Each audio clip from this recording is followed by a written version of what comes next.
周一長談，我哋翻嚟同大家繼續深入時事話題。頭先同大家有機會俾我哋嘅廳長同我哋介紹下佢對於一個平衡預算同埋佢製作呢份預算案嘅時候，佢嘅原則同佢嘅思維。我諗我哋了解咗之後，咁我哋即使係批評，我哋可能都會比較深入啲嘅批評，而唔係好主觀咁即刻就有某種預定嘅一個結論嚟討論呢啲問題。跟住落嚟咧，我再繼續同大家要傾嘅就係我哋切身嘅問題啦，就係我而家要改翻用英文啦。Mike, okay, something that everyone is talking about and everyone is caring about is the raise of 4% for our MSP. Because that is something that we all needed, and we all, no matter, to be honest, we felt trapped is because we need that kind of service. So no matter how high you raise, we will pay. But there are some sentiments against it. Particularly among the 10 provinces we have, there's only 2 provinces, Ontario and Vancouver and British Columbia, that requires a premium. And how would you like to respond to this kind of sentiments? Well, the first thing I should do is acknowledge that in the budget, one of the only areas where we sought a little more from folks was MSP premiums, and I should explain the rationale for it. So, first of all, the budget for healthcare, the plan I tabled includes $2.5 billion additional dollars over the next 3 years. When we became government 13 years ago, the overall healthcare budget was $8 billion. Today it's 17. It has more than doubled. Yeah. Gone up more than 100%. Now, in the same time, MSP premiums have gone up. They've gone up about 30%. So, in this budget, we signaled that the beginning of next year, a middle-income family in BC, we're asking them to pay an additional $5.50 a month. Now, that's an added burden. That's $5.50 a month. So over the course of the year, over $60 extra. Yep. Having said that, we are providing some additional relief. I should say, by the way, that for almost 1 million British Columbians, they don't pay anything. Low-income British Columbians don't pay MSP premiums. And many others, lower-income British Columbians, get relief and pay a reduced amount. You mentioned that we're one of the only provinces with premiums. That's true, but we also have the lowest income tax in Canada. So no one should kid themselves. Other governments, if they're not levying MSP premiums, are collecting the same amount or more through the general taxation regime. We've included some relief for BC for families with children. We're going to next year begin sending $650 a year to assist with the cost of raising children. So it's $55 a month. We're also going to begin sending to families with young children $1,200 to help with the process of beginning to save money for education, skills training. So yes, we're asking middle and higher income British Columbians to pay an additional amount, $5.50, but we are providing relief to lower income British Columbians, and we are providing some support benefits that more than offset that amount. So MSP, thank you very much for giving us a clear picture, is because like other provinces, it was a hidden cost. Here we have, it's very clear. Yeah, we have lower income tax, and I think that message has not been really out. That's something that I think our audience can take it and consider yourself based on these figures. Yeah, but the MSP is considered as a healing process, or taking care of taking care of the patients, but in the budget, are there any preventional measures or programs that can help people be more healthy so that we can? Boy, you are the first. You are the first journalist in a long, long time, BC, to actually put your finger on a fundamental issue of importance. We can't continue. In 12 years, the healthcare budget has doubled. It can't do that again. There won't be anything left for anything else. We have to begin to take more personal responsibility for our own healthcare. Now look, I'm not saying we can be afflicted by disease that is no fault of our own, but we can also do things to reduce the likelihood of chronic disease. Not smoke. We can eat healthier. We can get some exercise. In the budget, we try to advance the cause of preventative health care. We're providing funding, ongoing funding for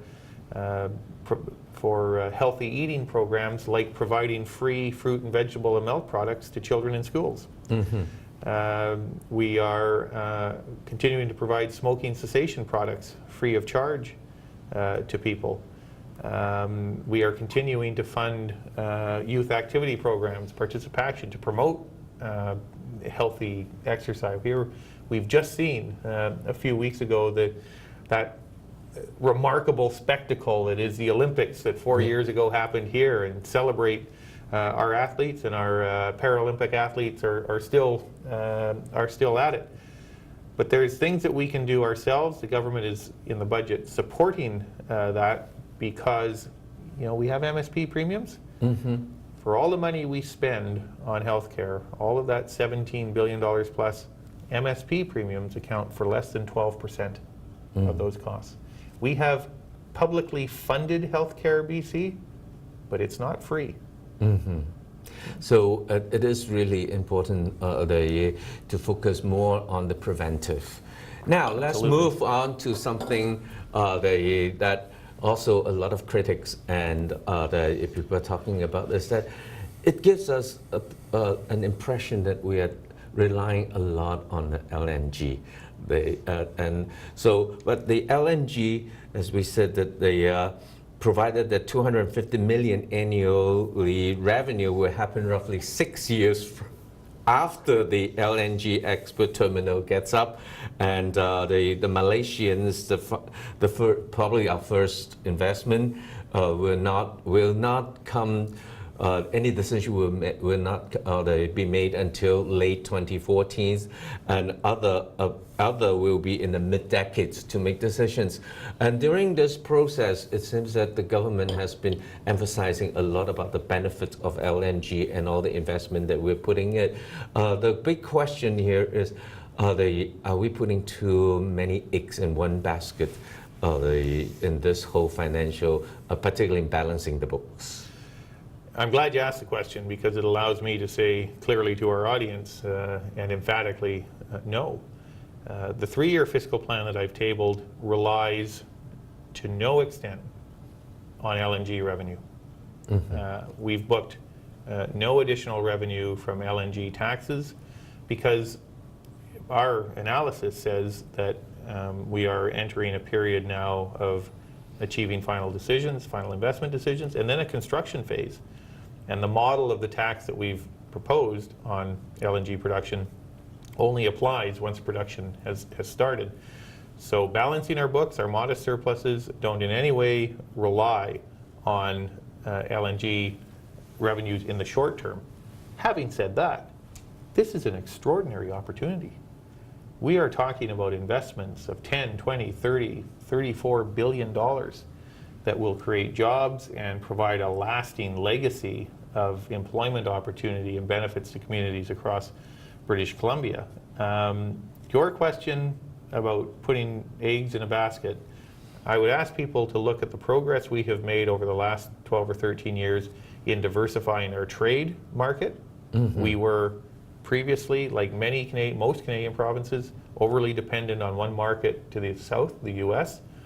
BC now has the single most diversified trade portfolio. We have achieved a presence in the Chinese market that no one would have thought 5 or 10 years ago was possible. You have a lot of experience opening new markets in China, Japan.